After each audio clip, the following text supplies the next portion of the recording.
도대체 무슨 자신감일까요? 일본 내 군사 커뮤니티와 일부 우익 세력 사이에서 한일 해상전면전이 발발할 경우 단 30분이면 한국 해군을 전멸시킬 수 있다는 기가 막힌 시뮬레이션 결과가 퍼지며 열도를 뜨겁게 달구고 있다는 소식입니다. 그들은 자신들의 해상자위대가 가질 숫자와 과거의 영광에 치해 한국의 구축함 열두 척짐은 식은 죽먹기라며 조롱 섞인 축배를 들고 있는데, 정말 재미있는 반전은 이 오만한 주장에 찬물을 끼얹은 것이 우리 대한민국이 아니라 바로 옆에서 이 모든 상황을 지켜보던 중국이었다는 사실입니다. 평소 한국의 방산기술 발전을 견제하고 사드 배치 때마다 으르렁대던 그 중국의 군사 전문가들이 이례적으로 정색을 하며 일본이 지금 혼자 전쟁놀이를 하고 있다며 팩트 폭격을 날린 것인데, 적국조차 인정할 수밖에 없는 대한민국 국방력의 실체가 과연 어느 정도이기에 자존심 강한 중국마저 일본의 코를 납작하게 눌러준 것인지 우리는 이 기이한 현상 뒤에 숨겨진 진짜 의미를 파헤쳐봐야 합니다. 이것은 단순한 국공이나 희망사항이 아니라 냉혹한 국제정세 속에서 한국이 확보한 압도적인 힘에 대한 이야기이며, 우리가 피땀 흘려 개발한 무기체계가 어떻게 주변 강대국들의 셈법을 송두리째 바꿔놓았는지 증명하는 가슴 벅찬 순간이기도 합니다. 일본의 그 30분이라는 시간이 사실은 자신들의 패배를 확인하는 데 걸리는 시간임을 중국은 이미 알고 있었다는 뜻인데, 오늘 우리는 일본의 망상과 중국의 냉철한 분석, 그리고 그 사이에 우뚝 선 대한민국의 군사적 이상을 방산산업의 구조와 전략적 관점에서 아주 철저하게 분해해드리겠습니다.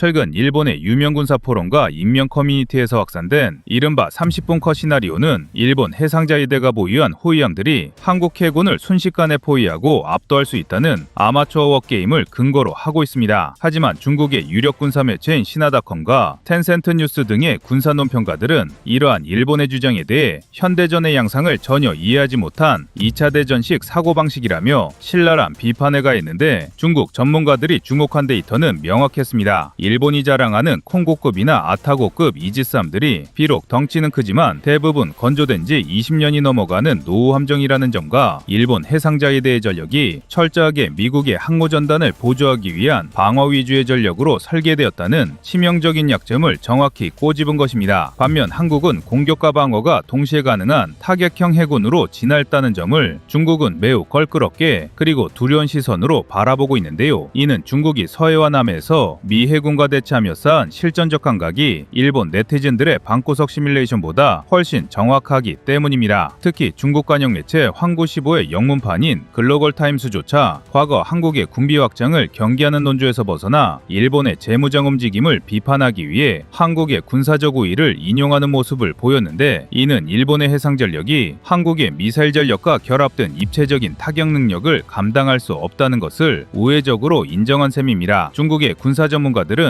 일본이 함정의 숫자 노름만 하고 있을 때 한국은 함정 한 척 한 척에 웬만한 중소고가 전체의 화력을 때려박는 설계를 마쳤다고 분석했으며, 이는 한국이 주변 사강에 둘러싸인 지정학적 불리함을 극복하기 위해 선택한 비대칭적 고화력 전략이 적중했음을 보여주는 대목입니다. 결국 일본이 주장한 30분은 한국의 미사일 세례를 막아내느라 이지스 레이더가 과부하 걸리는 시간일 뿐이며, 공격수단이 전무한 일본 함정들이 바다 위에 고철로 변하는 과정일 뿐이라는 것이 제3자인 중국의 냉정한 평가인 것입니다. 중국은 한국을 옹호해서가 아니라 자신들이 상대해야 할 한국군이 그만큼 까다롭고 위험한 존재가 되었음을 고백한 이 분석이야말로 우리가 지난 수십 년간 자주국방을 위해 쏟아부은 천문학적인 예상과 연구원들의 피땀이 헛되지 않았음을 증명하는 가장 확실한 성적표라 할 수 있습니다. 중국의 군사 전문가들이 일본의 30분 망상을 비웃으며 가장 먼저 손가락으로 가리킨 존재는 바로 대한민국 해군의 자존심인 세종대왕급 이지스 구축함인데, 이는 단순히 배가 크고 레이더가 좋다는 차원을 넘어 화력의 밀도에서 일본을 압도하기 때문입니다. 일본 해상자위대의 주력인 아타고급이나 최신형 마야급 이지스함은 수직 발사관을 96셀 탑재하고 있는 반면, 한국의 세종대왕급은 무려 128셀이라는 전세계 이지스함 중 최대의 미사일 탑재량을 자랑하고 있는데, 이 32발의 차이가 실전에서는 전장의 판도를 뒤집는 결정적인 변수가 됩니다. 더욱 치명적인 핵심적인 것은 그 안에 담긴 내용물인데요. 일본의 VLS는 미국의 방어 전략에 따라 요격 미사일인 SM-2나 SM-3인 2주로 채워져 있어 날아오는 주먹을 막는 데 급급한 반면 한국은 자체 개발한 사거리 1000km 이상의 현무3 순항미사일과 홍상어 대잠미사일을 가득 채워 방어를 넘어 적의 본거지를 직접 타격할 수 있는 창을 숨기고 있다는 점입니다. 중국 신화닷컴의 분석가는 이를 두고 일본의 함정은 방패만 방어형이라고 분석했고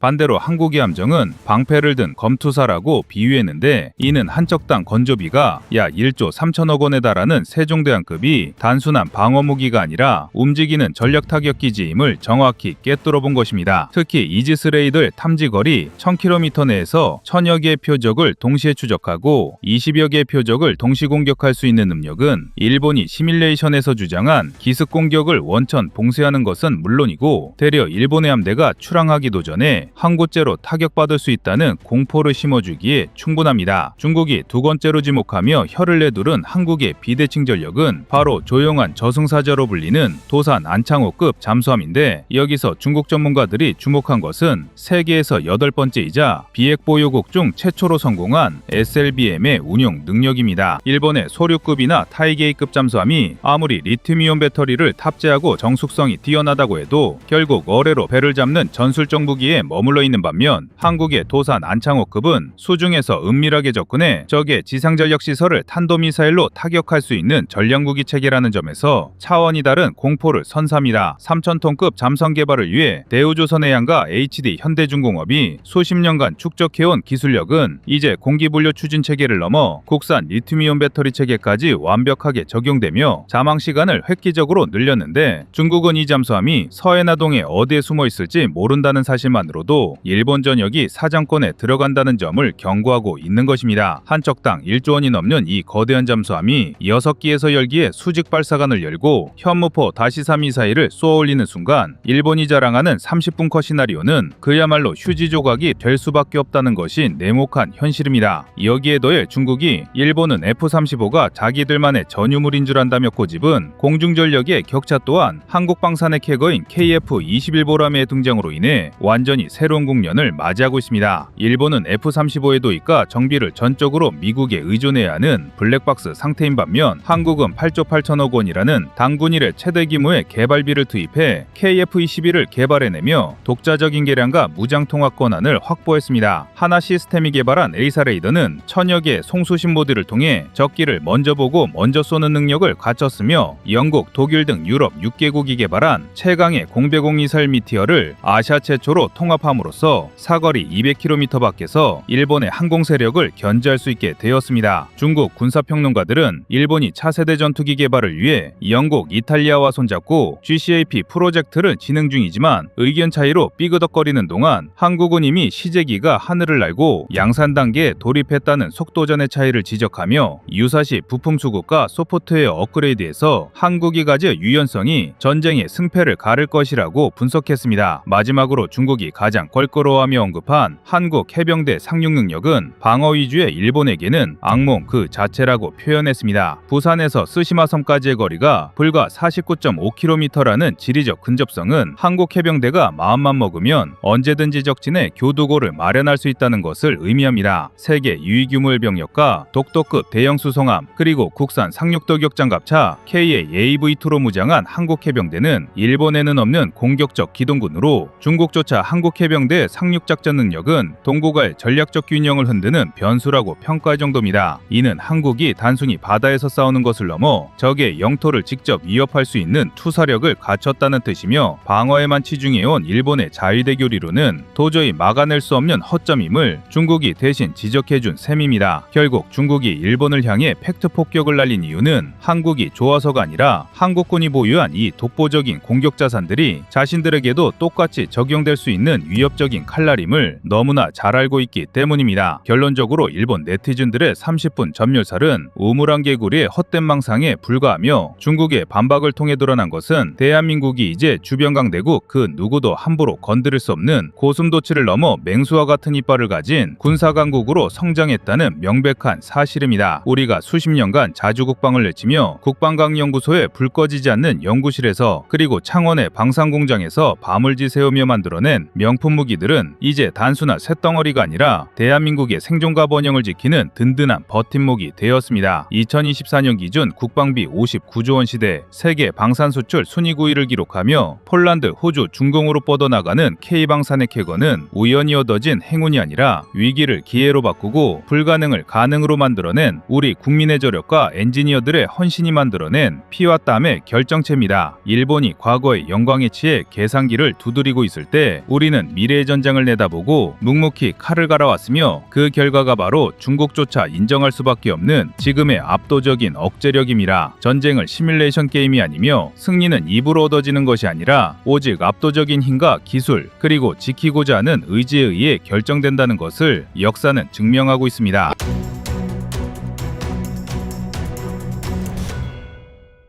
다음은 26년 1월 16일 일본 17조짜리 이지스함 폭망의 영상입니다. 일본 방위성이 공개한 이 21세기형 야마토의 실체를 한 꺼풀더 벗겨보면 거대한 덩치 속에 숨겨진 일본의 조급증과 기술적 딜레마가 적나라하게 드러납니다. 우선 해외 유력 군사 매체인 네이벌 뉴스가 집중 분석한 데 따르면 일본이 굳이 12,000톤급이라는 현대 구축함의 상식을 완전히 파괴하는 크기를 선택한 이유는 그들의 기술력이 뛰어나서가 아니라 오히려 기술적 실패를 덮기 위한 고육지책에 가깝다는 점입니다. 핵심은 바로 이 배의 눈 역할을 하는 SPY-7 레이더에 있습니다. 당초 일본은 북한 미사일을 막겠다며 이 거대한 레이더를 육상기지인 이지스 어쇼어에 설치하려 했습니다. 하지만 레이더가 뿜어내는 막대한 전자파와 추진체 낙하 문제로 주민들의 반발에 부딪혔고 결국 갈 곳 잃은 이 괴물 레이더를 받아 위로 띄우기로 결정한 것입니다. 문제는 태생적으로 지상용으로 개발된 SPY-7은 엄청난 전력 소모와 고열을 발생시키기 때문에 이를 감당하기 위해선 배 안에 거대한 발전기와 냉각 시스템을 우겨 넣어야 했고 그 결과 배의 덩치가 비정상적으로 비대해질 수밖에 없었던 것입니다. 미 해군조차 함정용으로는 검증된 SPY-6 레이더를 채택하며 효율성을 추구하는데 일본은 검증되지 않은 SPY-7을 고집하며 17조 원을 태우는 말 그대로 로키드 마틴의 베타 테스터를 자처하고 있는 꼴입니다. 하지만 우리는 일본의 이러한 삽질을 비웃고만 있을 수 없는 심각한 이유가 있습니다. 이 넉넉해진 선체 공간이 결국 한반도를 겨누는 공격용 무기들의 거대한 화약고가 될 것이기 때문입니다. 일본은 이 배에 무려 128셀의 수직 발사관을 탑재한다고 밝혔는데 이는 우리 해군이 자랑하는 최신의 이지스함 정조대왕함보다도 많은 수치이며 미 해군의 타이콘데로가급 순양함과 맞먹는 수준입니다. 여기서 발사될 무기들이 문제입니다. 일본이 미국으로부터 대량 구매를 확정한 토마호크 순항 미사일과 사거리를 1000km 이상으로 늘린 12식 지대함 유도탄 능력 향상형은 명백히 방어의 범주를 넘어섰습니다. 디플로맷과 같은 국제 외교 전문지들이 이번 프로젝트를 두고 일본 평화헌법 구조의 장례식이라고 표현하며 경계하는 이유가 바로 여기에 있습니다. 이 미사일들은 유사시 평양뿐만 아니라 서울, 계룡대 그리고 우리의 전략자산이 밀집한 남해안까지 정밀 타격할 수 있는 사정권을 가집니다. 즉 일본은 북한 미사일 방어라는 명분을 내세워 사실상 주변국을 선제 타격할 수 있는 움직이는 미사일 기지를 합법적으로 손에 넣게 된 것입니다. 그렇다면 과연 대한민국 해군은 이 거대한 괴물 앞에서 손을 놓고 있어야만 할까요? 우리가 주목해야 할 데이터는 바로 가성비와 통합성 그리고 비대칭 전력입니다. 일본이 17조 원을 들여 두 척을 만드는 동안 한국은 그 절반도 안 되는 비용으로 정조대왕급 이지스함을 건조해 실전 배치하고 있습니다. 단순히 가격만 싼 것이 아닙니다. 한국형 차기 구축함 프로젝트를 통해 우리는 이미 함정에 두내라 할 수 있는 전투체계와 눈인 다기능 위상배열 레이더를 국산화하는 데 성공했습니다. 일본이 미국제 레이더와 전투체계를 비싼 돈 주고 사와서 껍데기만 조립하는 라이선스 생산에 한계에 갇혀 있을 때 한화 시스템과 LIG 넥스원은 원천 기술을 확보하여 미국의 통제 없이도 우리 마음대로 개량하고 업그레이드할 수 있는 독자적인 시스템을 구축한 것입니다. 이는 전시 상황에서 부품 하나를 교체하려 해도 미국의 허가를 기다려야 하는 일본과는 작전 반응 속도에서 하늘과 땅 차이를 만들어냅니다. 더욱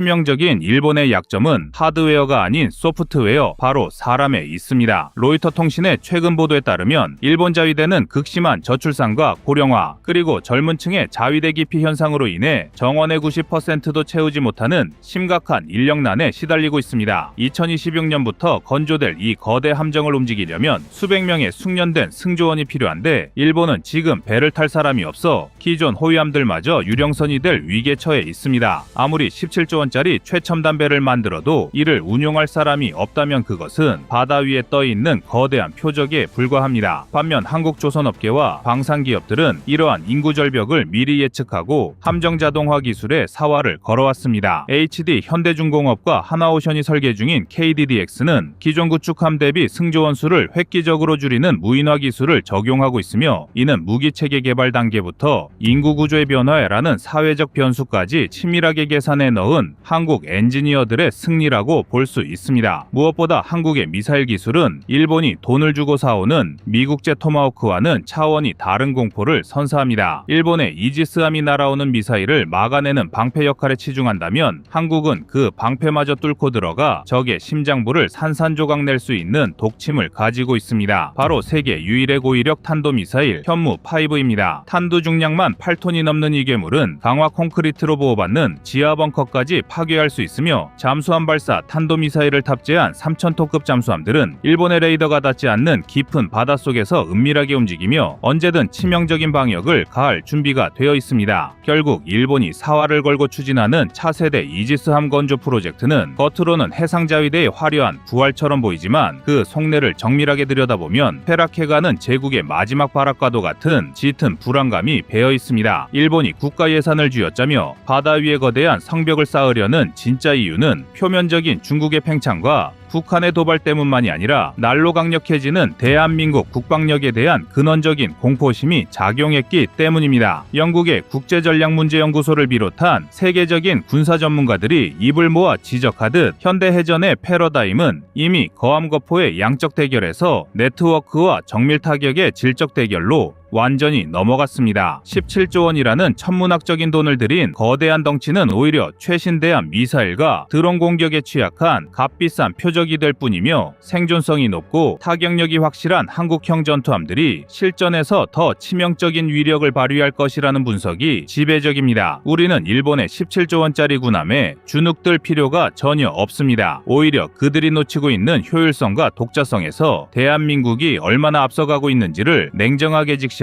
이를 우리의 자부심으로 삼아야 합니다. 일본이 하드웨어의 크기에 집착하며 미쓰비시 중공업에 막대한 일감을 몰아주는 방산복지에 취해 있을 때 우리는 소프트웨어의 독립을 이뤄냈고 그들이 미국 무기에 의존할 때 우리는 우리 땅에서 만든 미사일과 레이더로 우리 하늘과 바다를 지키는 진정한 자주국방의 기틀을 완성했습니다. 2028년 동해바다에 일본의 거함이 뜨는 날 그 배를 조준하고 있을 것은 미국의 위성이 아니라 대한민국이 독자 개발한 초정밀 레이더와 그 어떤 방패로도 막을 수 없는 현무 미사일이라는 사실을 기억해야 합니다. 전쟁의 승패는 무기의 가격표나 크기가 아니라 그 무기를 운용하는 국가의 전략적 의지와 탄탄한 산업 역량에서 결정된다는 역사의 진리를 우리는 다시 한번 확인하고 있습니다.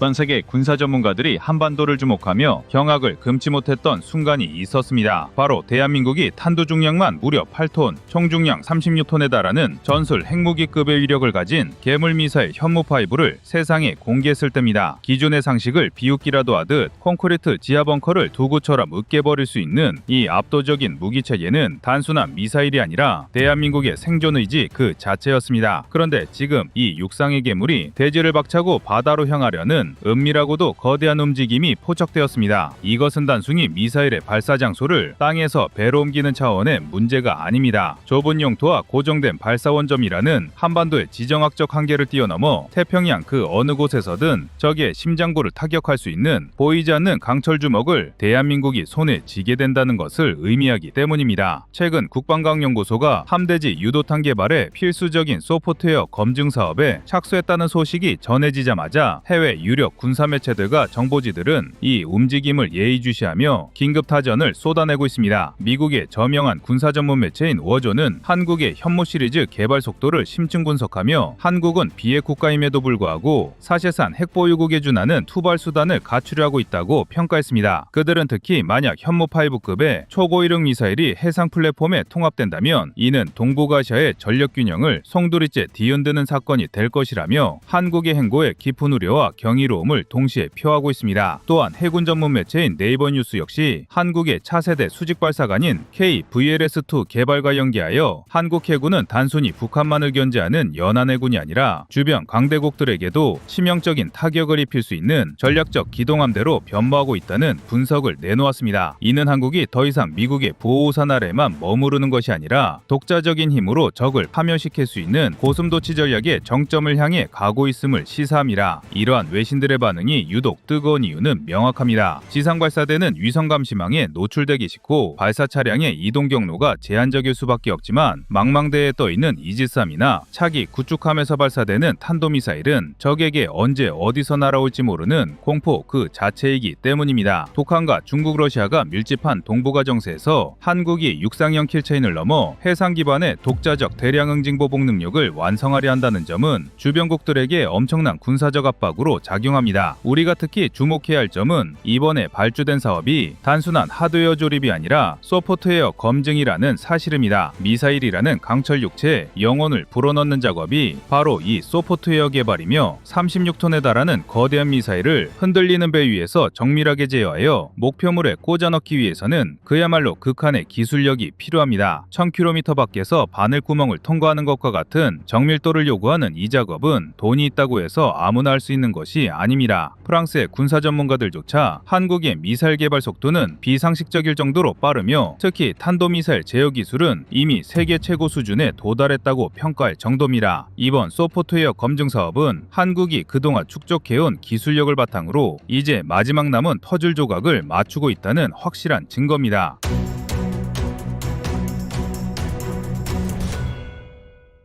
현무5의 함대지 버전 개발은 한국 방산의 기술적 독립을 상징하는 기념비적인 사건입니다. 과거 우리는 미국의 통제와 기술적 제약으로 인해 미사일 사거리와 탄도 중량의 족쇄가 채워져 있었습니다. 하지만 미사일 지침이 폐기된 이후 우리 연구진은 밤낮을 가리지 않고 연구에 매진하여 세계 어디에서도 찾아볼 수 없는 독창적인 괴물 미사일을 탄생시켰습니다. 이제 그 기술은 육지를 넘어 바다로 확장되고 있습니다. 이는 단순히 무기 하나를 더 만드는 것이 아니라 대한민국이 자주국 국방의 꿈을 실현하고 그 누구도 넘볼 수 없는 강대국으로 도약하고 있음을 전 세계에 선포하는 것과 다름없습니다. 일본의 군사평론가들은 한국이 현무5를 함정에 탑재하게 된다면 일본 전역은 물론 중국의 주요 군사시설까지 한국 해군의 사정권에 들어오게 된다며 긴장감을 감추지 못하고 있습니다. 그들이 두려워하는 것은 미사일의 파괴력뿐만이 아닙니다. 한국 특유의 집요함과 끈기로 불가능해 보이던 기술적 난제들을 하나씩 해결해 나가는 그 저력에 두려움을 느끼는 것입니다. 실제로 이번 사업에는 소프트웨어의 신뢰성을 극한으로 끌어올리기 위한 다양한 검증 과정이 포함되어 있습니다. 코딩, 규칙 검증, 취약점 점검, 소스 코드, 매트릭 점검 등 민간 업체를 통해 진행되는 이 꼼꼼한 과정은 실전 배치 시 발생할 수 있는 단 0.001%의 오류 가능성조차 용납하지 않겠다는 한국 연구진의 완벽주의를 보여줍니다. F-35 전투기조차 소프트웨어 결함으로 골머리를 앓는 상황에서 한국은 처음부터 완벽한 무기 체계를 구축하겠다는 의지를 불태우고 있는 것입니다. 지금부터 국방과학연구소가 진행 중인 이 은밀하고도 위대한 프로젝트가 어떤 의미를 가지는지, 그리고 왜 전 세계가 한국의 해상판 괴물 미사일 탄생에 이토록 긴장하고 있는지 그 이면에 숨겨진 기술적 난제와 전략적 셈법을 군사적 관점과 산업적 측면에서 낱낱이 파헤쳐드리겠습니다. 36톤의 육중함 미사일을 과연 함정에 실을 수 있는가에 대한 논리적인 분석부터 이것이 한국의 안보와 방산경제에 미칠 파급력까지 단순히 뉴스 쪼가리를 읽어주는 것이 아니라 데이터와 팩트를 기반으로 여러분의 가슴을 뜨겁게 만들 진짜 이야기를 들려드리겠습니다. 이것은 대한민국이 세계 6위 군사강국을 넘어 그 누구도 건드릴 수 없는 고승도치 전략의 정점을 완성해가는 과정이자 우리 방산기술이 도달한 경이로운 수준을 증명하는 역사적인 서사십니다. 많은 분들이 의구심을 갖는 지점이 바로 과연 36톤에 달하는 거대한 괴물을 흔들리는 배 위에 실을 치를 수 있는가라는 기술적 문제입니다. 결론부터 군사적 관점에서 냉정하게 말씀드리면 이는 단순한 가능성의 영역을 넘어 대한민국 조선기술과 미사일공학의 결합으로 충분히 실현 가능한 현실입니다. 통상적으로 1만 톤급 이지스함이 파도를 헤치고 나갈 때 선체가 받는 부력과 복원성을 고려하면 36톤이라는 무게 자체는 선체 구조에 치명적인 부담을 주지 않습니다. 진짜 핵심 기술은 무게가 아니라 발사 순간의 충격 제어와 자세 제어에 있습니다. 지상 발사대와 달리 바다는 끊임없이 움직이는 유동적인 플랫폼이기 때문에 파고 3에서 4m의 거친 바다 위에서도 미사일이 발사관을 떠나는 0.1초의 순간에 함정의 흔들림인 로렌 피치를 계산하여 역으로 보정하는 고난도 소프트웨어 기술이 필수적입니다. 국방과학연구소가 이번 영역을 통해 소프트웨어 검증에 사활을 거는 이유가 바로 여기에 있습니다. 미국이나 러시아조차 대륙간 탄도미사일급 거대 미사일을 잠수함이나 함정에서 발사할 때 수십 년간 축적된 데이터가 필요했는데 우리 군은 세계 최고 수준의 IP 기술과 조선업 노하우를 결합하여 이 격차를 단숨에 좁히고 있습니다. 특히 36톤급 현무5를 해상에서 운용하려면 기존의 뜨거운 화염을 내뿜는 함런칭 방식이 아닌 고압가스로 미사일을 공중으로 밀어올린 뒤 점화하는 콜드런칭 기술이 적용될 가능성이 높으며 이는 이미 청군과 현무 시리즈를 통해 우리 기술진이 완벽하게 마스터한 분야입니다. 비용 대 효과 측면에서도 해상 플랫폼은 탁월한 선택입니다. 현무5와 같은 대형 미사일을 육상에서 운용하려면 수십억 원에 달하는 특수 이동식 발사 차량과 이를 호위할 대규모 병력 그리고 은폐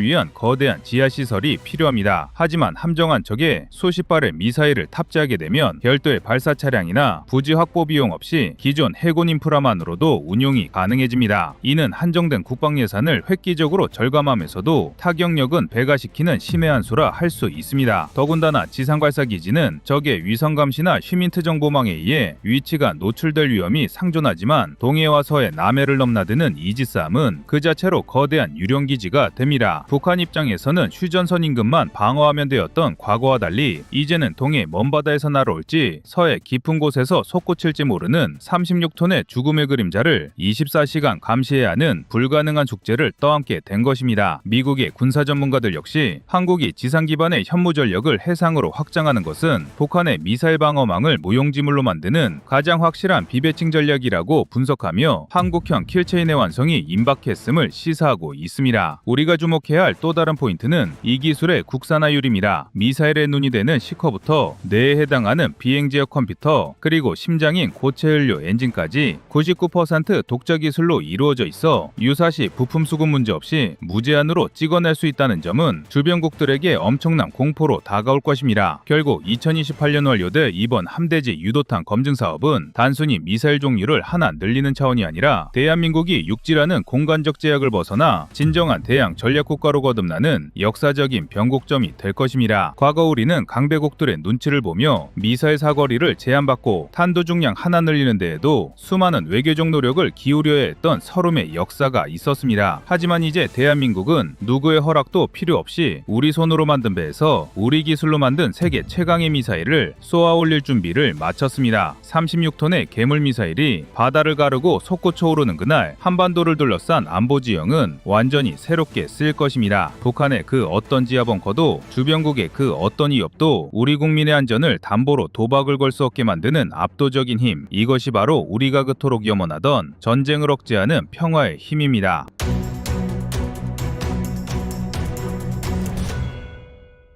다음은 25년 8월 21일 한국 현무6 개발했다 영상입니다. 현무6의 등장은 단순한 무기 개발이 아니라 한국 안보 환경의 변화를 반영한 필연적 선택입니다. 좁은 국토와 수도권에 집중된 인구, 북한의 선제 타격 위협은 한국군에게 단순한 방어 이상의 능력을 요구했습니다. 현무5는 초중량 탄두라는 강점으로 근거리에서 압도적인 억제력을 보여줬지만 한반도를 벗어나 주변국과 맞서기에는 한계가 있었습니다. 그렇기에 현무6는 탄두를 줄이고 사거리를 크게 늘린 준하이 CBM이라는 방향으로 나아갈 수밖에 없었습니다. 조선일보는 이를 두고 현무6가 존재한다면 일본, 중국, 러시아는 물론 중앙아시아까지 타격권에 들어간다고 분석했습니다. 즉, 한국의 전략 공간이 한반도와 동북아에서 아시아 전역으로 확장된다는 의미입니다. 이는 북한뿐 아니라 주변 강대국도 한국의 전략 계산을 무시할 수 없게 만드는 요인이 됩니다. 이러한 변화는 기술적 진보 덕분이기도 합니다. 로이터는 한국이 고체 연료 기반 2단 추진체를 적용하면서 발사 즉흥성을 확보했다고 전했습니다. 액체 연료를 사용하는 중국의 일부 미사일과 달리 고체 연료는 연료 주입 시간이 필요 없어 언제든 즉각 발사할 수 있습니다. 발사 준비 과정에서 노출될 위험을 줄이는 동시에 선제 공격 억제력도 크게 강화되는 셈입니다. 또 하나의 중요한 의미는 산업적 기반입니다. 한겨레는 현무 시리즈의 국산화율이 95%를 넘었다고 보도했습니다. 이는 단순히 무기를 수입하는 나라에서 벗어나 자체 설계, 제작 양산까지 가능한 단계에 올랐음을 보여줍니다. 한국이 독자적으로 기술을 확보했기 때문에 제재나 외부 압력에도 흔들리지 않고 꾸준히 전력을 강화할 수 있습니다. 현무6의 가치를 이해하려면 먼저 현무5와의 차이를 세밀하게 살펴볼 필요가 있습니다. 현무5는 한국이 지금까지 개발한 미사일 가운데 가장 강력한 파괴력을 가진 무기였습니다. 국방일보는 현무5에 대해 최대 9톤급 탄두 중량으로 세계 최강의 재래식 미사일이라고 소개하며 단 한 발로도 지하 깊숙한 핵심 시설을 무력화할 수 있다고 전했습니다. 실제로 현무5는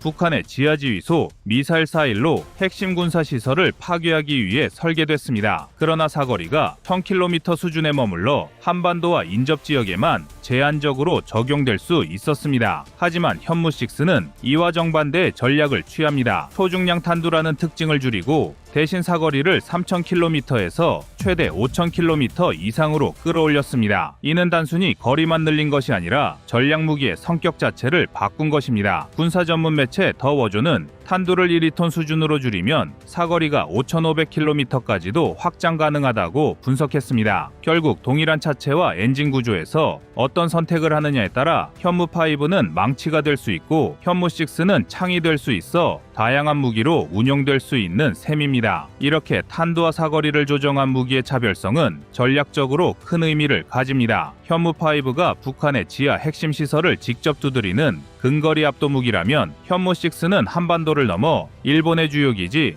중국의 상하이와 베이징, 러시아 블라디보스토크까지 타격할 수 있는 장거리 억제 무기입니다. 이로써 한국은 단일 미사일 체계 안에서 전혀 다른 전략 효과를 동시에 얻게 됩니다. 해외 무기와의 비교는 현무6의 위상을 더욱 분명하게 보여줍니다. 미국의 LGM-30 미니트맨3는 사거리 13,000km 이상으로 지구 반대편까지 타격할 수 있는 ICBM이지만 기본적으로 핵탄두 운용을 전제로 하고 있습니다. 한국의 현무6는 핵이 아닌 재래식 고폭탄을 기반으로 하면서도 동북아 전체와 중앙아시아까지 억제할 수 있는 범위를 확보했습니다. 이 점에서 현무6는 핵무기를 보유하지 않은 국가가 선택할 수 있는 최적의 억제 수단이라고 할 수 있습니다. 중국의 둥펑26도 자주 비교되는 무기입니다. 사거리 약 4000km로 미국 괌 기지를 겨냥해 괌킬러라는 별명을 얻었지만 액체 연료 기반 모델이 여전히 존재해 발사 준비 시간이 길다는 약점이 있습니다. 현무6는 고체 연료 2단 추진체를 적용했기 때문에 이런 약점에서 자유롭습니다. 로이터는 한국의 차세대 미사일 개발을 언급하며 고체 연료 추진체는 발사 즉흥성을 확보해 전략적 가치를 극대화한다고 보도했습니다. 즉, 현무6는 단순히 사거리만 긴 무기가 아니라 실제 전장에서 즉각 대응할 수 있는 실전적 무기라는 점이 중요한 차별성입니다. 이와 같은 고체 연료 기반 기술은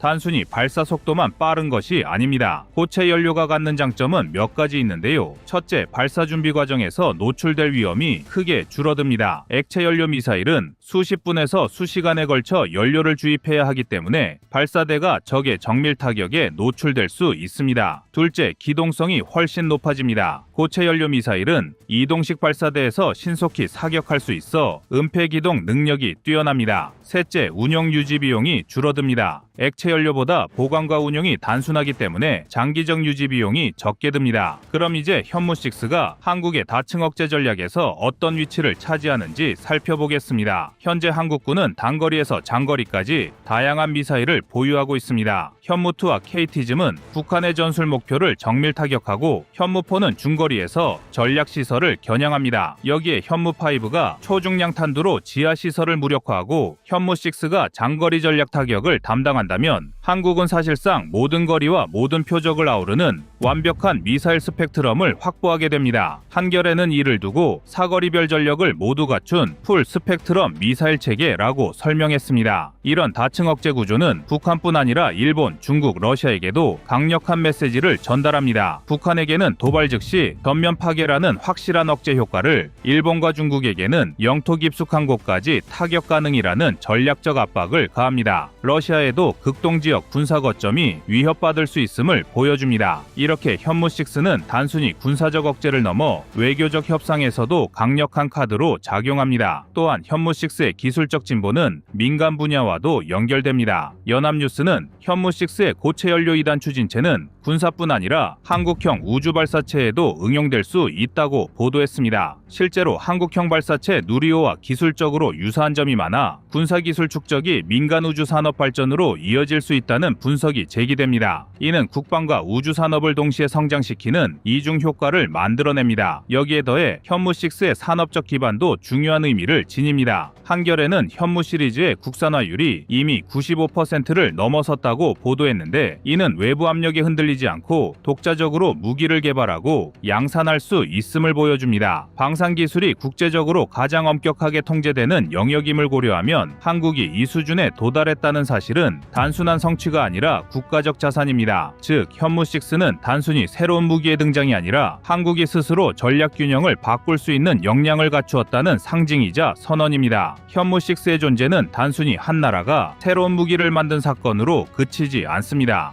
그것은 한국이 동북아 전략 질서 속에서 더 이상 방어에만 머무는 국가가 아니라 스스로 전략 균형을 재편할 수 있는 능력을 갖춘 국가로 자리매김했다는 의미입니다. 현무5가 초중량 탄두를 통해 근거리에서 압도적인 파괴력을 상징했다면 현무6는 장거리 전략 타격 능력으로 외교와 군사 모두에서 억제력을 발휘하는 또 다른 축이 되었습니다. 두 무기가 함께 만들어내는 다층적 억제 구조는 북한에게는 도발 억제의 확실한 경고가 되고, 중국과 일본에게는 한국의 전략적 공간을 무시할 수 없게 만드는 현실적 제약이 됩니다. 해외 군사 전문 매체도 이 변화를 눈여겨보고 있습니다. 글로벌 시큐리티 리뷰는 현무6가 사거리 5,000km급으로 확장된다면 준 ICBM으로 분류될 수밖에 없다고 분석하며, 한국이 재래식 무기만으로도 사실상 전략무기 보유국의 위상에 올라섰다고 평가했습니다. 이는 한국이 핵무기를 보유하지 않고도 핵에 준하는 억제력을 확보한 첫 번째 사례로 꼽힐 수 있습니다. 또한 연합뉴스가 지적했듯 고체 연료 기반의 2단 추진체는 단순히 군사적 대응력에만 국한되지 않습니다. 이 기술은 한국형 우주 발사체 개발과 연결되며 국방을 넘어 우주 산업과 미래 기술 경쟁력 강화로 이어질 수 있습니다. 따라서 현무6는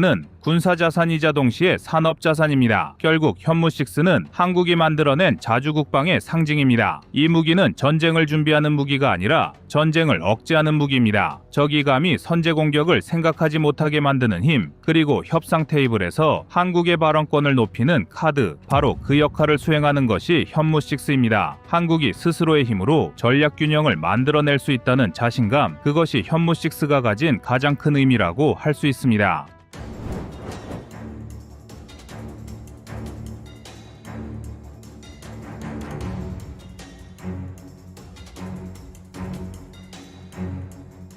지금부터 말씀드릴 이야기는 단순히 노르웨이가 한국 무기를 샀다는 뻔한 뉴스 조각이 아닙니다. 이것은 북대서양조약기구, 즉 나토의 창립 멤버이자 미국의 가장 충실한 우방인 노르웨이가 왜 자신들의 안보 생명줄을 미국이 아닌 대한민국에 맡길 수밖에 없었는지에 대한 냉혹한 국제정치의 이면을 파헤치는 것입니다. 2026년 1월 20일 노르웨이 의회는 역사적인 결정을 내렸습니다. 총 사업비 2조 3천억 원, 노르웨이 국방 역사상 가장 강력한 화력을 도입하는 사업에서 그들은 미국의 하이마스, 독일의 마스3, 이스라엘의 펄스를 모두 탈락시키고 한국의 K239 천무를 최종 선택했습니다. 그런데 방산 전문가들과 국제 외교가들이 진짜 주목하는 지점은 따로 있습니다. 바로 노르웨이가 도입하기로 한 사거리 500km급 CTM-X 전술 탄도미사일이 갖는 진짜 의미입니다. 지도를 펼쳐보면 노르웨이 최북단 국경에서 200km 남짓 떨어진 곳에 러시아의 심장부나 다름없는 무르만스크와 국해 함대 기지가 위치해 있습니다. 이곳은 러시아 전략 핵잠수함의 봉어지이자 북극 항로의 통제권이 시작되는 곳으로 냉전 시절부터 서방 세계가 가장 두려워했던 악마의 목구멍입니다. 지금까지 노르웨이는 미국과 유럽의 눈치를 보느라 이곳을 직접 타격할 수 있는 자산을 갖지 못했습니다. 하지만 한국의 천무가 그곳에 배치되는 순간 러시아의 북해 함대는 항구 밖으로 머리를 내미는 순간부터 한국산 미사일의 조중형 안에 갇히게 됩니다. 이것은 단순한 무기 거래가 아니라 유럽의 안보 지형 자체가 한국의 기술력에 의해 근본적으로 재편되고 있음을 의미합니다.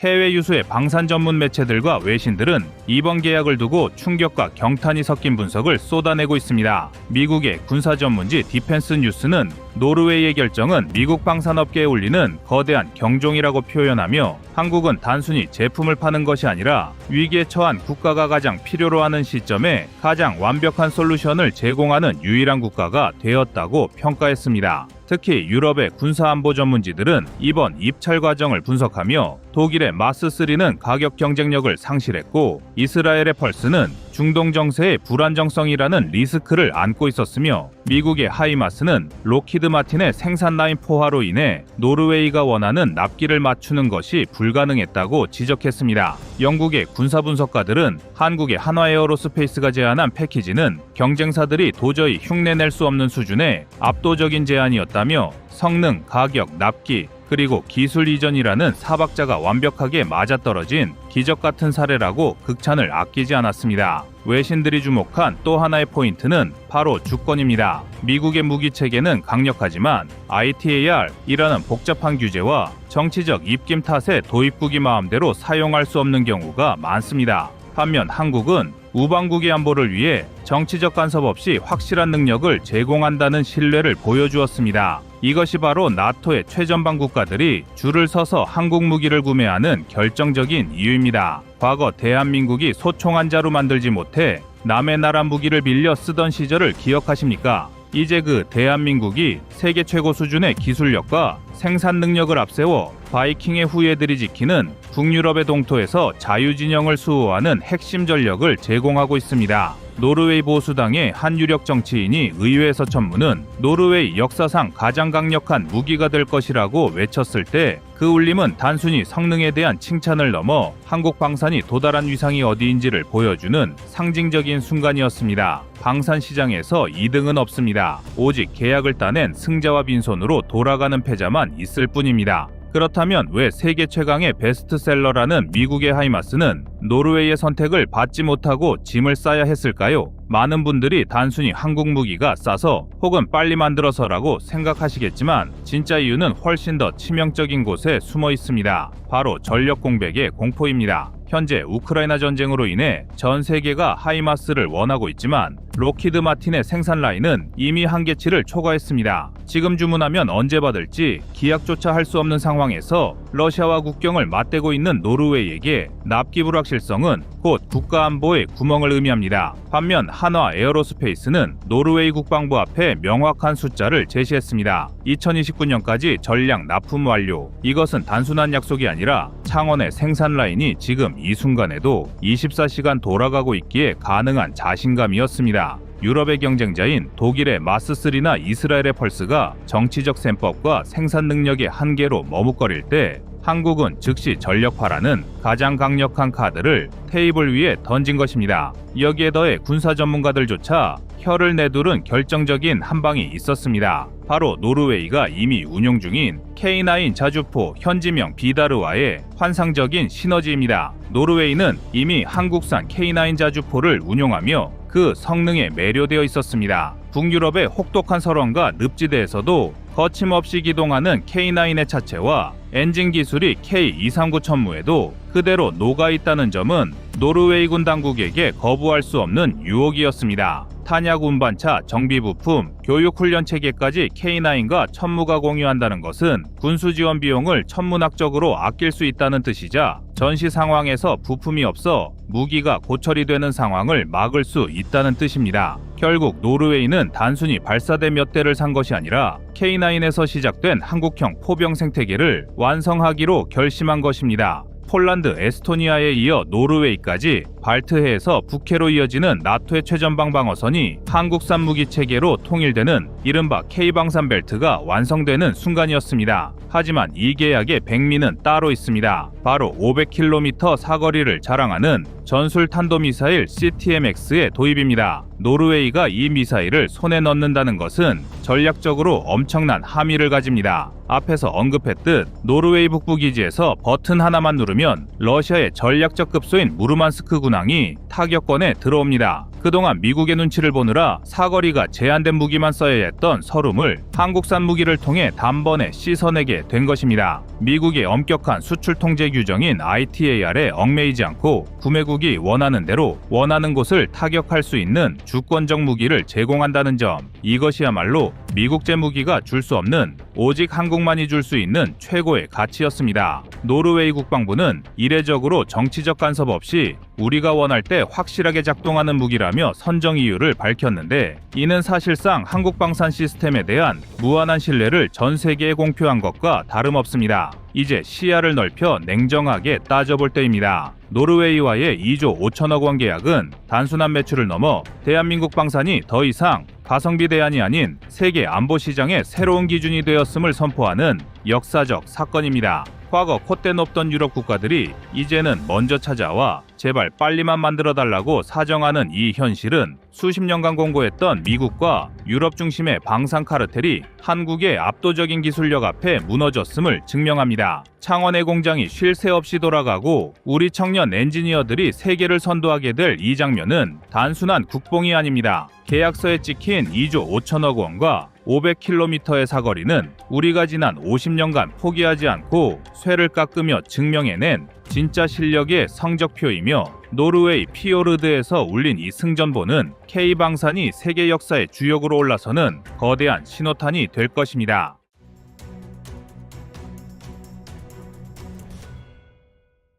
다음은 25년 5월 3일 네덜란드 2.4조 한국 무기 구입 영상입니다.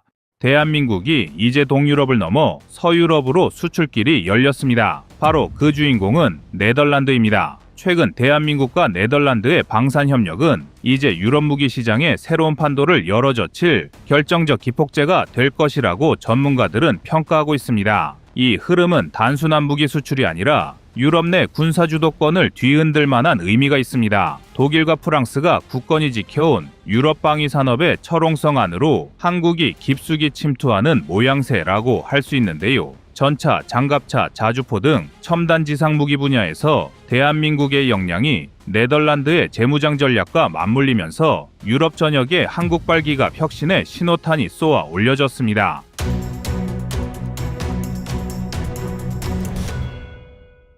네덜란드 정부는 자국 국방 예산 35조 원 중 약 7%에 달하는 2조 4천억 원이라는 거금을 한국산 무기 도입에 편성한 것에서 출발합니다. 이처럼 절차가 단숨에 진행된 이유는 러시아의 안보 위협 급증으로 인한 네덜란드의 기갑 재건 시급성 때문입니다. 냉전 시절에 강력한 네덜란드 전차 부대가 소련 붕괴 후에 대폭 축소되어 지금은 차륜형 장갑차 외에는 전차 전력이 거의 전무한 상태가 되었습니다. 그런데 현재 안보 환경이 달라지면서 빠른 시간 안에 강력한 기갑 전력을 다시 세워야 한다는 절박함이 있습니다. 그때 한국이 빠른 납기와 기술 이전을 모두 약속할 수 있는 최적의 파트너로 등장했습니다. 특히 화제가 되고 있는 무기가 바로 레드백 장갑차입니다. 레드백은 호주 평가에서 독일 링스보다 뛰어난 방호력과 기동성을 입증했습니다. 폴란드 역시 이 레드백을 기반으로 중전투 장갑차를 구상하고 있습니다. 네덜란드는 그동안 독일 무기에 익숙했는데 기술 이전과 납기 조건에서 독일 측이 만족스러운 제안을 내놓지 못하자 한국에 눈을 돌리게 된 것입니다. 레드백은 한화가 개발한 보병 전투 장갑차이면서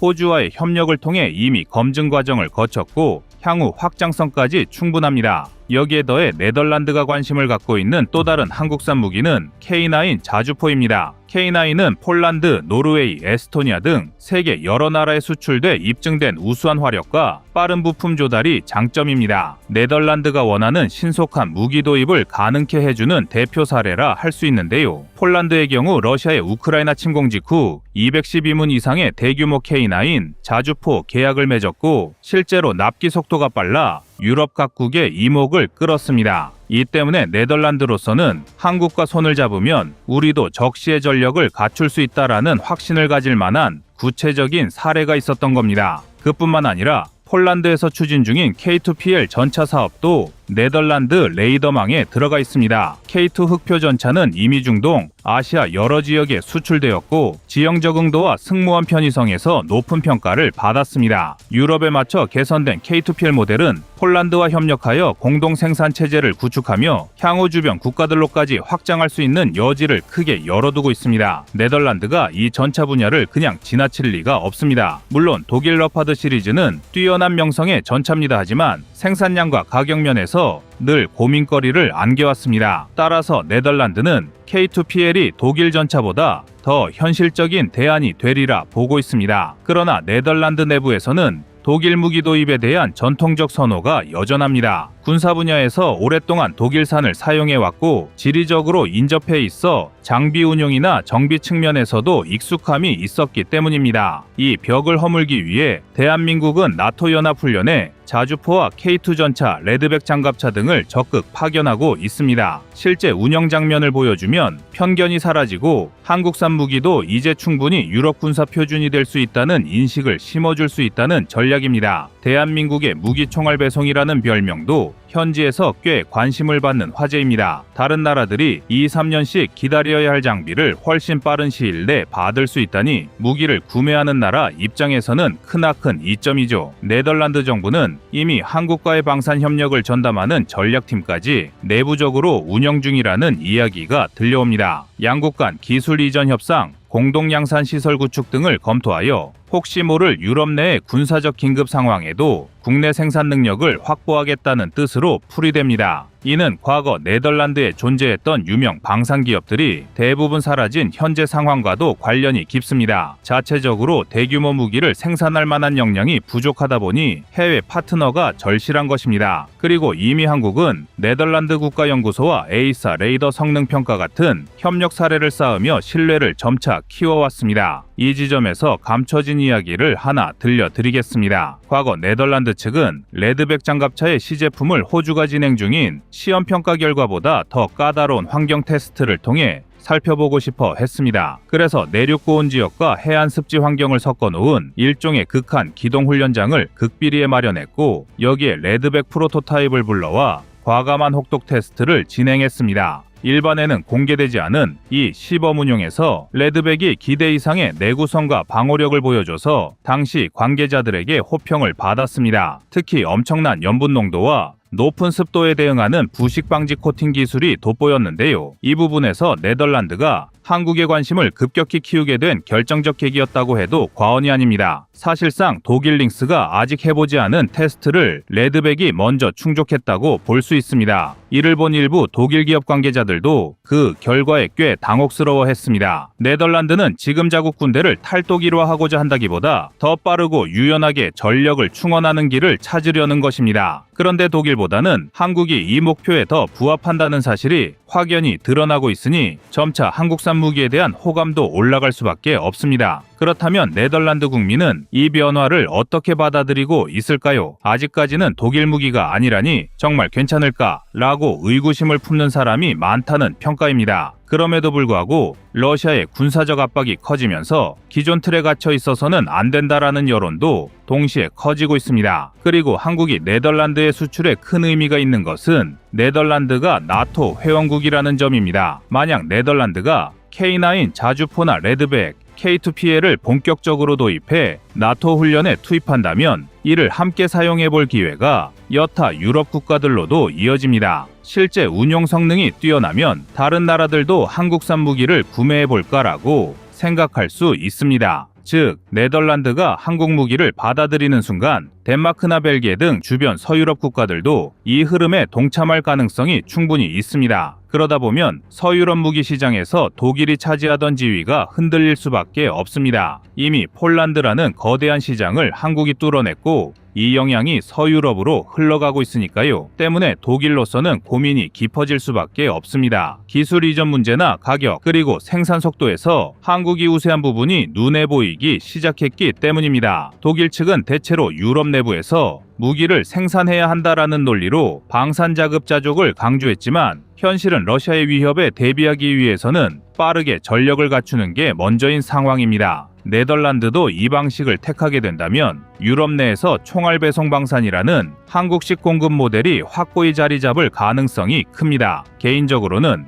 이 흐름이 상당히 고무적이라고 봅니다. 대한민국은 산업 기반이 탄탄하고 이미 폴란드를 비롯해 여러 나라와 무기 공동 생산 시스템을 구축하는 경험을 쌓고 있습니다. 네덜란드도 충분히 이 협력 대열에 합류할 조건을 갖추고 있습니다. 국방장비라는 것은 단순히 좋은 무기를 사는 것이 아니라 운용, 정비, 교육, 기술 이전, 심지어 현지 생산까지 모두 포괄하는 거대한 패키지 산업입니다. 그런데 여태까지 한국이 보여준 장점은 이 전체 패키지를 상당히 빠르고 효율적으로 제공할 수 있다는 겁니다. 네덜란드 입장에서는 이 이상 좋은 파트너가 없는 것입니다. 게다가 한국 방산업체들은 현지화 전략을 활발히 추진 중입니다. 단순히 완제품을 수출하는 것만이 아니라 필요하다면 현지 생산 라인을 구축하거나 운용 인력을 훈련하기 위한 시스템도 패키지로 제공하고 있습니다. 네덜란드에서 기술적인 부분을 가져오면 한국은 또다시 자국 무기의 성능과 기술 수준을 한 단계 올리는 상생 효과를 기대할 수 있습니다. 이런 위닝 구도가 형성되면 네덜란드가 독일만 고집해야 할 이유가 더욱 희미해지는 거죠. 물론 네덜란드 전체 여론이 단숨에 바뀌지는 않을 겁니다. 특히 독일 무기에 익숙한 군사 전문가들은 한국 무기에 대해 좀 더 검증이 필요하다는 의견을 계속 제시할 것으로 보입니다. 그러나 레드백 장갑차와 K9 자주포는 이미 세계 여러 분쟁 지역과 극한 환경에서 성능을 확인받았다는 점이 큽니다. 더군다나 폴란드가 실제로 대규모 계약을 체결하고 장비를 바로 투입하기 시작한 후 품질에 만족한다라는 메시지를 여러 경로로 내놓고 있기 때문에 네덜란드 군부도 그 평가를 주시하고 있습니다.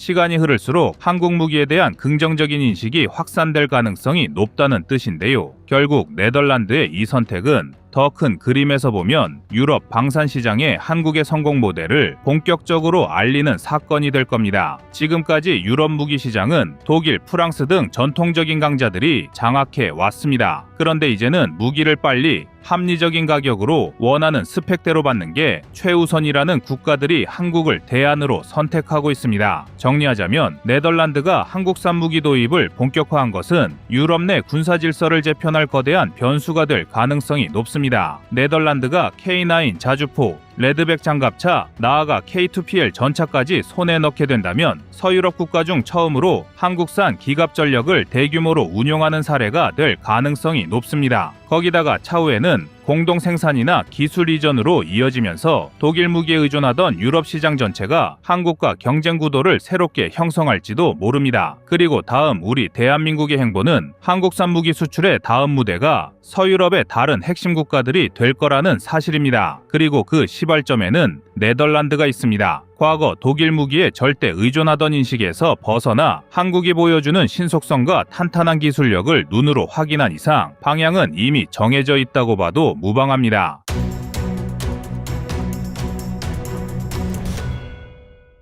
전 세계 방산 시장에서 한국 유도미사일 기술을 다시 보게 만든 출발점은 화려한 시험 발사 영상이 아니었습니다. 해외 주요 군사 전문 매체들이 집요하게 파고든 장면은 전차 소대가 이동하는 열화상 화면이었고 그 화면 속에서 미사일이 어떻게 방향을 틀고 속도를 조절하며 끝까지 따라붙는지에 대한 분석이었습니다. 외신들은 공통적으로 한 가지 수치에 주목했습니다. 영상 유도 탐색기가 한 프레임을 처리하는 데 걸리는 시간입니다. 과거 구형적에선 유도 미사일은 초당 30프레임 수준의 영상 처리에 의존했지만 최근 한국이 적용한 신형 탐색기 체계는 초당 200프레임 이상을 실시간으로 분석하는 구조로 평가받고 있습니다. 이 차이는 단순한 숫자 차이가 아닙니다. 표적이 시속 40km로 이동할 경우 1초에 약 11m를 움직이는데 프레임 처리 속도가 6배 이상 빨라지면 미사일이 인식하는 표적 위치 오차는 수미터 단위에서 수십 센티미터 단위로 줄어듭니다. 해외 외신들은 이 수치를 근거로 기준으로 한국형 영상 유도 기술이 이동 표적 대응에서 새로운 단계에 들어섰다고 분석했습니다. 영상 속에서 설명되는 점 1700개라는 표현 역시 과장이 아니라 실제 군용적에선 탐색기 설계 개념과 맞닿아 있습니다. 현대 영상 유도 미사일은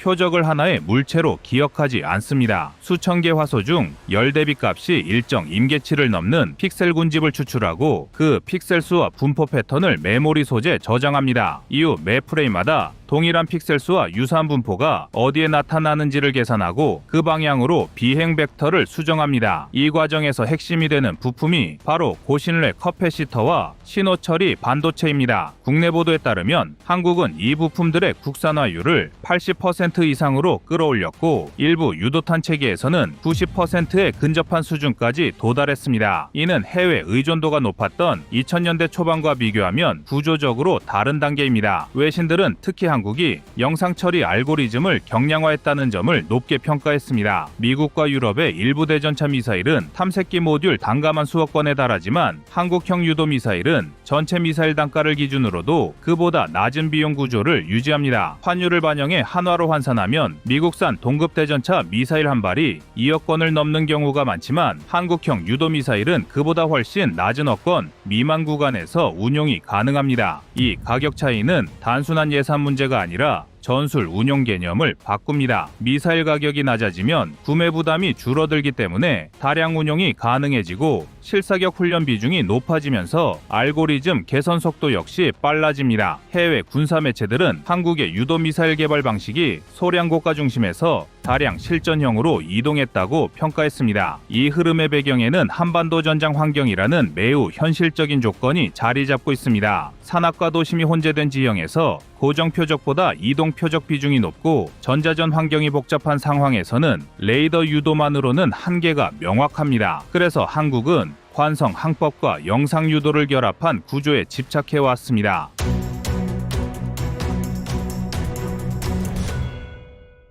영상 유도는 연막과 기만 장비에 일정 수준 영향을 받지만 완전히 다른 열 패턴을 만들어내지 않는 이상 추적을 유지할 수 있습니다. 또한 시험 평가에서 연막 투하 이후 표적을 다시 붙잡는 데 걸리는 시간은 1초 이내로 관리되는 것으로 알려져 있습니다. 초속 수백 미터로 비행하는 미사일에게 이 시간 차이는 명중 여부를 가르는 핵심입니다. 해외 외신들은 한국이 개별 미사일 성능 극대화보다 체계 전체의 효율과 생산성을 중시하는 설계를 택했다고 분석합니다. 해외 매체들은 이 수치를 두고 전통적인 다연장 로켓 개념을 넘어선다고 평가했습니다. 고정좌표 타격뿐 아니라 제한적이나마 이동 표적 대응 가능성을 열어두고 있기 때문입니다. 이는 미국의 제블린 같은 영상 유도 대전차 미사일과는 다른 방향의 진화입니다. 제블린이 보병 휴대용 정밀 타격의 상징이라면 한국은 동일한 영상 유도 논리를 대공령 로켓과 전술 탄두에까지 확장했습니다. 해외 방산 분석가들은 이 접근을 비용 대비 효율이라는 관점에서 매우 전략적이라고 평가했습니다. 이 모든 수치는 한 가지 사실로 모입니다. 유도 미사일이 움직이는 적을 쫓아가는 방식은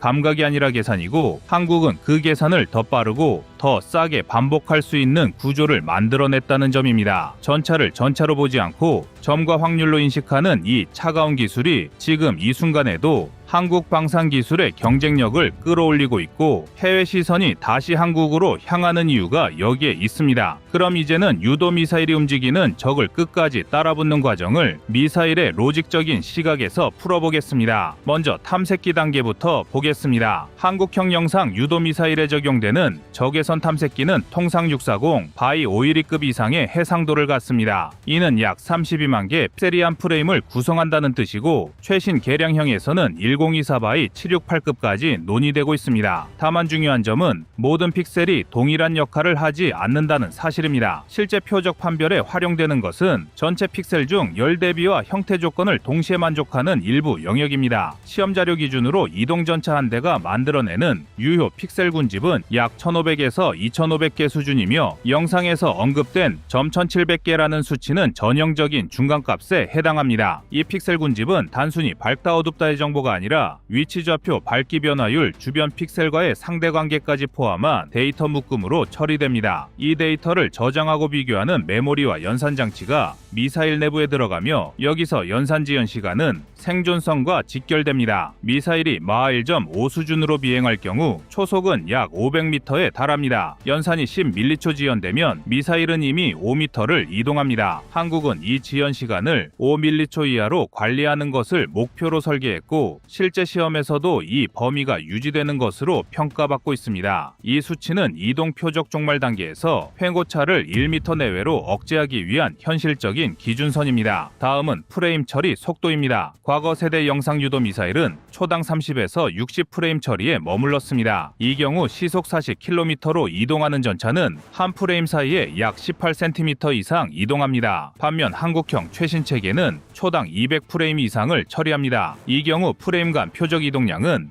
약 3cm 수준으로 줄어듭니다. 이 차이는 종말 단계에서 유도 명령의 미세 조정 가능 여부를 가릅니다. 해외 방산 분석가들이 한국의 영상 유도 기술을 주목한 이유도 바로 이 지점입니다. 센서 해상도만이 아니라 연산 빈도까지 함께 끌어올렸다는 점입니다. 다음으로 유도 법칙을 보겠습니다. 한국형 유도 미사일은 기본적으로 비례 항법을 사용하지만 영상 유도 특성을 반영해 가변 항법 상수를 적용합니다. 비례 항법은 미사일과 표적을 잇는 시선각의 변화율에 비례해 조종 명령을 생성하는 방식입니다. 항법 상수가 높을수록 급격한 기동을 하지만 에너지 손실이 커집니다. 일반적인 공대공 미사일은 3에서 5 수준의 상수를 사용하지만 대전차나 지대지 영상 유도 미사일은 표적 속도가 상대적으로 낮아서 6 수준이 적합합니다. 한국형 체계는 표적의 이동 속도와 방향 변화를 실시간으로 계산해 이 값을 조정합니다. 예를 들어 전차가 직진 중일 때는 항법 상수를 낮춰 안정적인 추적을 유지하고 방향 전환이 감지되면 순간적으로 상수를 높여 기동성을 확보합니다. 이 방식은 조종면 부담을 줄이면서도 명중 확률을 유지하는 데 유리합니다. 실제 이동 표적 사격 시험에서 한국형 유도 미사일의 명중률은 90% 이상으로 평가되며 종말 단계 평균 횡오차는 0.1 수준으로 알려져 있습니다. 이 수치는 공개 자료 기준으로 미국의 제블린이 목표로 설정한 명중 성능과 유사한 수준입니다. 그러나 구조적인 차이는 비용과 확장성입니다. 제블린은 한 발당 가격이 환율 기준 한화 2억 원을 넘는 고가 체계입니다. 반면 한국형 영상 유도 미사일은 탐색기 모듈 단가와 유도 컴퓨터 비용을 낮춰 전체 미사일 가격을 그보다 훨씬 낮은 1억 원 미만 구간에서 유지합니다. 이 차이를 만든 핵심 요인이 바로 부품 국산화와 알고리즘 경량화입니다. 탐색기 냉각부 신호 처리 모듈 전원, 관리용 커패시터까지 국내 공급망으로 전환하면서 조달 비용과 생산 리드 타임을 동시에 줄였습니다. 무게 역시 중요한 지표입니다. 한국형 영상 유도 탐색기 모듈 무게는 8에서 10kg 수준으로 관리됩니다. 이는 휴대용 대전차 미사일뿐 아니라 로켓 탄두부에도 탑재 가능한 수준입니다. 소비 전력은 수십 와트 수준으로 억제돼 발열 관리 부담도 낮습니다. 이 조건이 충족되면서 동일한 유도 논리를 다른 무기 체계로 확장할 수 있는 길이 열렸습니다. 이 확장의 대표적인 사례가 바로 천무유도 로켓입니다. 천무유도 로켓은 관성항법 장치와 위성항법을 기본으로 사용하며 비행 중 중간 보정을 수행합니다. 여기까지는 기존 정밀 유도 로켓과 유사하지만 한국은 종말 단계에서 추가 보정 알고리즘을 적용하는 구조를 연구해왔습니다. 이 구조가 완성되면서 원형 공산 오차는 기존 30에서 50m 수준에서 한 자릿수 미터로 줄어듭니다. 일부 시험 평가에서는 2m 이내 접근이 확인된 것으로 알려져 있습니다. 이는 다연장 로켓 체계로서는 매우 이례적인 수치이며 고정 표적뿐 아니라 대안적인 이동 표적 대응 가능성까지 열어둡니다. 전문가 관점에서 보면 이 성능은 단일 기술의 성과가 아닙니다. 영상 유도 탐색기,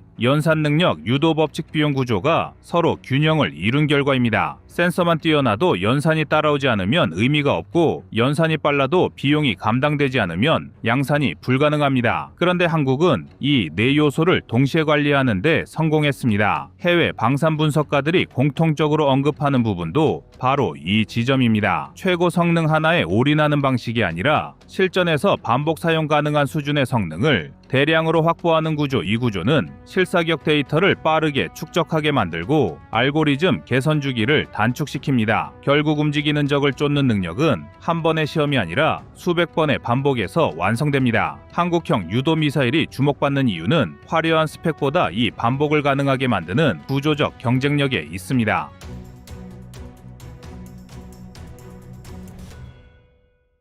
다음은 25년 11월 20일 한국 천무 3.0이 다른 이유 영상입니다. 이번 천무 3.0의 내부 구조를 현장에서 직접 확인한 방산 관계자들은 기존 천무와의 차이를 가장 먼저 플랫폼 자체의 재설계에서 찾았습니다. 육군이 운용 중인 천무는 표준 방탄 설계를 갖추고 있지만 중동형은 철갑탄 방어를 위한 강화 장갑 패키지가 적용돼 있습니다. 천무 3.0은 이 중동형 플랫폼을 기반으로 차체를 설계했기 때문에 전장 환경에서 생존성이 높아졌고, 이는 단순한 차대 교체가 아니라 실전형 요구도를 반영한 전면 개편으로 평가됩니다. 기존 천무의 차체는 총중량 약 25톤급이었지만 강화형 차체는 약 27톤 전후까지 증가했고, 서스펜션과 구동계도 이를 감당하도록 재설계되었습니다. 로켓포드 역시 기존 천무의 130mm와 230mm 포드 운용 능력을 유지하면서도 드론 패키지와 전술 미사일 포드를 수용할 수 있도록 내부 지지 구조와 냉각 및 전원 패널이 보강되었습니다. 이 때문에 천무 3.0은 단순히 탄종만 바꾸는 것이 아니라 임무 모듈을 바꾸며 전장을 이동하는 방식으로 진화했습니다. 기존 천무는 사거리 80km급 유도 로켓이 최대치였지만 이번 드론 패키지는 동일한 발사대를 사용하면서도 발사 후 분리된 탐지 드론이 전방 80km 이상을 감시하고 사격 지휘소에 실시간 영상, 좌표, 패턴 데이터를 전송할 수 있습니다. 이것은 이스라엘 IAI의 할업 대신 로켓 수송체를 활용한 방식과 유사하지만 한국형은 더 적은 비용으로 동일한 작전 범위를 확보할 수 있다는 점에서 해외 관계자들이 놀라워한 부분입니다. 또 하나의 변화는 대함 및 전술탄도 영역입니다. 새롭게 제시된 CTM은